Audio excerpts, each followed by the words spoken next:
Hello friends, आप सभी का स्वागत है आपके अपने चैनल यू मी और इंग्लिश के ऊपर, जिसमें हम आज अमेरिकन पोएटेस एमिली डिकिंसन की poem hope is the thing with feather लेकर आए हैं। इस पोएम की डिटेल समरी को इस वीडियो के अंदर हम स्टडी करेंगे। तो चलिए स्टार्ट करते हैं आज की poem. About the poem. Poem को स्टार्ट करने से पहले हम पोएम के बारे में जान लेते हैं। Hope is the thing with feathers written in 1861 is a renowned poem by Emily Dickinson, metaphorically defining hope as a resilient bird that perches within the human soul. यह जो पोएम है hope is the thing with feathers, ये 1861 में Emily Dickinson, जो कि एक बहुत ही प्रसिद्ध अमेरिकन पोएटेस है, के द्वारा लिखी गई है। इस पोएम के अंदर एमिली डिकिंसन ने आशा को एक बहुत ही रेजिलिएंट बर्ड यानी लचीले पक्षी के रूप में एक्सप्लेन किया है, जो कि हमारी ह्यूमन सोल के अंदर ही रिसाइड करता है, यानी ह्यूमन सोल के अंदर ही रहता है, विराजमान है।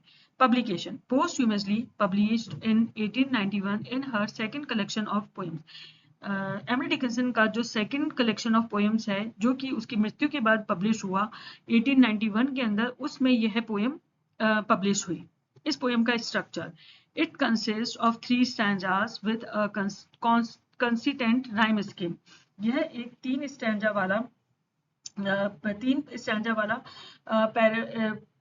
वाली पोएम है, जिसके अंदर इसकी राइमिंग स्कीम सेम रहती है।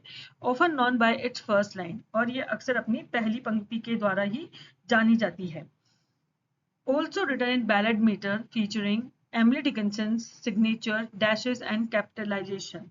यह पोएम एक बैलेड मीटर, बैलेड वो पोएम होती है जिसको आप लिरिकल वे के अंदर गा सकते हो, तो ये गीतात्मक शैली के अंदर लिखी गई पोएम है, जिसमें एमिली डिकिंसन की विशेष शैली जो कि डैश और कैपिटलाइजेशन है, उसका उसने यूज किया है और उसी फॉर्म में ये लिखी गई है। Theme and tone, the poem offers N optimistic view of human endurance. यह जो इस पोएम की जो थीम है, यानी जो मुख्य विषय है, जो टोन है, वह है optimistic view of human endurance. इस कविता के अंदर जो मानवीय सहन शक्ति का आशावादी दृष्टिकोण है, उसको पोएट ने प्रस्तुत किया है। While Gale's hardship may be intense, the poem suggests that they can rarely crush the inner strength of hope. यहाँ पे पोएटेस ने कहा है कि कठिनाइयां बहुत तीव्र हो सकती है, यानी कि जो हार्डशिप है उसकी इंटेंसिटी बहुत ज्यादा हाई हो सकती है, लेकिन पोएम हमें सिखाती है या दर्शाती है कि आशा की जो आंतरिक शक्ति होती है, उसको कितनी भी हार्डशिप आ जाए वो कुचल नहीं सकती है। It highlights the persistent, uplifting nature of the human spirit. और ये मानव के अंदर की जो एक अपलिफ्टिंग, यानी किसी चीज को अपलिफ्ट करना, ऊपर की ओर ले जाना, स्वभाव को एक्सप्लेन करती है, यानी ह्यूमन नेचर की, ह्यूमन स्पिरिट की जो क्वालिटी होती है कि हर चीज को अपलिफ्ट करना, उसको दिखाती है। Other themes, the enduring nature of hope. इस पोएम के अंदर जो अन्य विषय भी यूज हुए हैं, वह है आशा की चिरस्थायी प्रकृति, होप ऑफ रेजिलेंस, यानी कि जो आपको होप होती है बहुत हार्डशिप के अंदर भी कि अब अच्छा हो जाएगा, तो वो जो लचीलापन होता है होप के अंदर, वो एंड कंफर्ट यानी कि आपका आराम, सेल्फलेसनेस ऑफ होप, निस्वार्थ आशा, selfless force within the human soul and universal presence, और आत्मा के भीतर की निस्वार्थ शक्ति और सार्वभौमिक उपस्थिति। ये सारे और माइनर थीम्स हैं जो इस पोएम के अंदर यूज हुई हैं। The metaphor, Dickinson compares hope to a bird. यहाँ पे डिकिंसन ने जो होप है उसको बर्ड के तौर पे कंपेयर किया है, suggesting it is delicate yet capable to fight and enduring state. हालांकि जो होप होती है वो बहुत ही डेलिकेट होती है, लेकिन स्टिल होप बहुत कैपेबल भी होती है फाइट करने के लिए और अपनी जो स्ट्रेंथ है उसको हमेशा के लिए बनाए रखने के लिए। This poem is celebrated piece of American literature focusing on the inner strength that sustains people during difficult times. इस पोएम के अंदर क्योंकि ये जो पोएम है ये एक अमेरिकन लिटरेचर की पोएम है, तो ये वहाँ की बहुत ही फेमस पोएम है, क्योंकि इस पोएम के अंदर पोएटेस ने बताया कि जो कठिन समय में लोगों को सहारा देने वाली या अंदर से आंतरिक शक्ति को केंद्रित करने वाली ये पोएम है। क्योंकि इसके अंदर पोएटेस ने बार बार एक बर्ड को होप के तौर पे मेटाफोरिकली प्रेजेंट किया है, तो यानी कि जितनी भी हार्डशिप आती है उसके अंदर होप ही है जो हमें स्ट्रेंथ देती है। तो इसलिए ये एक अमेरिकन लिटरेचर की फेमस पोएम है जिसके अंदर इनर स्ट्रेंथ के ऊपर उसने फोकस किया है। Let's start the poem.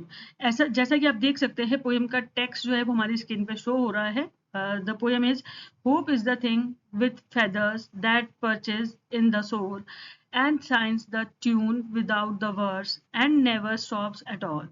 The sweetest in the gale is heard and sore must be the storm that could abash the little bird that kept so many warm.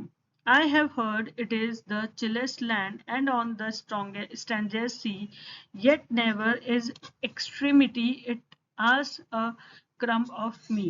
तो जैसे कि इसमें आपने देखा है कि जो पोएम है उसके अंदर पोएट ने जो होप है उसको एक पंखों वाले फेदर से कंपेयर किया है, जो कि आप एक बर्ड मान सकते हैं। इसको उसने आत्मा की शक्ति बताया है और एक ये बहुत ही मधुर गीत से इसको कंपेयर किया है। तो इस पोएम का टेक्स्ट आप अपने प्लीज नोटबुक में लिख लीजिए या उसका प्रिंट निकलवा लीजिए। डिफिकल्ट वर्ड्स, वैसे तो बहुत ही छोटी पोएम है लेकिन फिर भी जो वर्ड्स हमें डिफिकल्ट लगे उनके वर्ड मीनिंग्स यहाँ पर स्क्रीन पे हैं। परचेज जिसका मतलब होता है बसेरे, गेल आंधी, सोर इंजरी, अबैश डिस्ग्रेसफुल, एक्सट्रीमिटी यानी कि अनलिमिटेड एंड चरम सीमा, क्रम यानी कि टुकड़ा। और इसके अलावा भी कोई वर्ड्स आपको डिफिकल्ट लगते हैं तो प्लीज आप अपने रजिस्टर में इसी तरीके से उनके वर्ड मीनिंग्स निकाल लीजिए। Let's start the summary of the poem.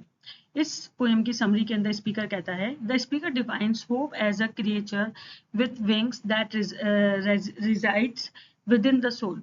Speaker जो यहाँ पे जो पोएट हमारा जो पोएट है जो स्पीकर है वो एक्सप्लेन करता है कि जो होप होती है वो आत्मा के अंदर एक पंखों वाला प्राणी जिसे आप बर्ड भी कहते हैं के तौर पे रहती है। यहाँ पे जो पोएट है उसने जो होप है उसको एक बर्ड से कंपेयर किया है और बोला है कि ये जो पंखों वाला प्राणी ये जो आशा रूपी बर्ड है ये सभी आत्माओं में रहता है। This creature sings a sweet wordless melody that never cease. और ये जो क्रिएचर होता है यानी कि ये जो आशा रूपी पक्षी है ये बिना शब्दों वाली धुन को एक बहुत ही मधुर गाना या मधुर गीत गाता है। implying that hope is a constant internal force rather than an external or fleeting emotion। जिसके अंदर वह ये बताता है कि ये कभी ये जो धुन होती है कभी भी रुकती नहीं है, जिसका अर्थ होता है कि आशा एक निरंतर बहने वाली शक्ति है। ये एक हमारी आंतरिक शक्ति है। यह कोई भारी या क्षणिक या मतलब फ्लीटिंग इमोशन नहीं है कि आया और चला गया, या कोई एक्सटर्नल इमोशन नहीं है जो थोड़ी देर के लिए हमने फील किया। ये हमारी कांस्टेंट यानी लगातार चलने वाली इंटरनल फोर्स है जिसकी वजह से हम प्रेरित होकर या जिससे हम इंस्पायर होकर काम करते हैं। The song of hope sounds sweetest amidst gales or violent storms। और ये जो song of hope है यानी आशा का जो गीत है ये आंधी तूफानों के बीच में हमें बहुत ही मधुर लगता है, क्योंकि जब हम बहुत ही ज्यादा स्ट्रगल या हार्डशिप वाले टाइम में होते हैं तो एक रे ऑफ होप ही हमें आगे बढ़ने के लिए या उस स्ट्रगल से निकलने के लिए हेल्प करती है। This suggests that hope is at its strongest and most valuable precisely when we are confronting dire hardship। फिर यहाँ पे पोएट हमें सजेस्ट करता है या हमें से इतना जो पढ़ाई से हमें पता चलता है कि आशा वह सबसे मजबूत और मूल्यवान तब होती है जब हम बहुत ज्यादा हार्डशिप का सामना कर रहे होते हैं। यानी हमारी लाइफ के अंदर जब सबसे ज्यादा स्ट्रगल का, हार्डशिप का, मुश्किल का समय, घोर कठिनाइयों का जब हम सामना कर रहे होते हैं तब आशा सबसे ज्यादा मूल्यवान और मजबूत लगती है। Only an unimaginably fierce storm could ever abash, silence, or put to shame this tiny bird, yet it remains resilient and continue to offer warmth to many। तब केवल एक ये अनइमेजिनेबल मतलब जिसकी आप कल्पना भी नहीं कर सकते, तो तब उस अकल्पनीय भयंकर तूफान ही इस नन्हे पक्षी को शर्मिंदा कर सकता है। यानी ये जो आशा रूपी एक छोटा सा बर्ड होता है सिर्फ इसी में वो पावर होती है कि वो उस हार्डशिप को एम्बेरेस कर सकती है। फिर भी ये है और फिर भी ये जो पक्षी होता है ये हमेशा लचीला बना रहता है। यानी जो होप होती है वो फ्लेक्सिबल होती है कि हम कितनी भी हार्डशिप में होते हैं हमें हर छोटी चीज के अंदर फ्लेक्सिबली होप नजर आती है। और कई लोगों को स्नेह प्रदान करता है। और ये जो आशा रूपी पक्षी है ये होप देकर कई लोगों को अपना स्नेह भी प्रदान करता है, क्योंकि अगर आप हार्डशिप के अंदर अगर आपको होप नहीं मिलेगी तो हमारा उस हार्डशिप से निकलना नामुमकिन हो जाता है। लेकिन सिर्फ एक नन्ही सी होप ही होती है जो हमें बड़े से बड़े स्ट्रगल, बड़े से बड़े हार्डशिप, बड़ी से बड़ी मुश्किल, बड़ी से बड़ी कठिनाई में से आसानी से निकलने में हेल्प करती है।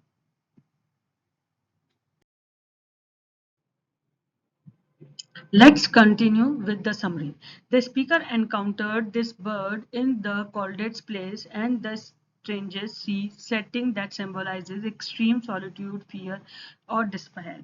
यहाँ पे जो हमारा स्पीकर है, जो हमारी पोइटेस है, हमें बताती है उसे ये जो आशा रूपी बर्ड है, ये जो बर्ड ऑफ होप है, ये उसे सबसे ठंडी जगह, जो कोल्डेस्ट प्लेस होती है वहां पर, या जो बहुत ही स्ट्रेंजेस्ट सी, बहुत ही विचित्र सा जो समुद्र होता है वहां पे मिला, क्योंकि ये परिस्थितियां घोर एकांत को, फियर यानी भय को, डिस्पेयर यानी निराशा को दिखाती है या इनका प्रतीक होती है। तो जहां बहुत घोर अपोजिट स्ट्रगल, हार्डशिप वाली परिस्थिति थी, वहीं पे उसे ये बर्ड ऑफ होप मिला। Despise these orders circumstances, this bird of hope never asked for anything in return. और इतनी कठिन परिस्थितियों के बावजूद भी आशा के इस पक्षी ने बदले में कभी भी कुछ नहीं मांगा। Not even a single krump, ना यहाँ तक कि एक टुकड़ा भी नहीं। यानी उस बर्ड ने, जो आशा रूपी बर्ड है, उसने आपको जो पोइटेस है वो कहती है, उसने इतनी मुश्किल समय में, इतने हार्डशिप वाले टाइम में आपको होप दी, लेकिन इन रिटर्न उसने कभी कोई फेवर नहीं चाहा, ना ही कोई क्रम, ना ही कोई और किसी तरह का सपोर्ट। मतलब वो बिल्कुल क्या बोलते हैं, निस्वार्थ भाव से हेल्प करता है। This underscores the fact that hope is unconditional and freely available to all. तो अब हम देखें तो ये हमें अंडरस्कोर यानी कि वो रेखांकित करता है कि जो ये बर्ड ऑफ होप है, ये बिना किसी शर्त के और बिना किसी प्राइस के, यानी कि अनकंडीशनल, बिल्कुल फ्रीली सबके लिए हमेशा अवेलेबल रहता है। It never demands a price in exchange for the solace it offers. और यह अपने द्वारा दिए गए सुकून के बदले कभी भी कोई कीमत नहीं मांगती है। यानी कि जो बर्ड ऑफ होप है वो जब आपको आपके हार्डशिप में, आपके सबसे मुश्किल समय में हेल्प करने के बाद भी या आपको रे ऑफ होप देने के बाद भी उसके रिटर्न में कभी भी कुछ नहीं मांगता है, तो जो बर्ड ऑफ होप है ये अनकंडीशनली, बिल्कुल फ्रीली सबके लिए हमेशा अवेलेबल रहता है।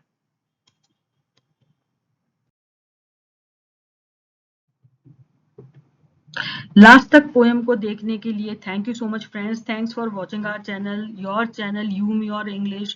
Please follow us for more such videos. Please like our videos, share our videos.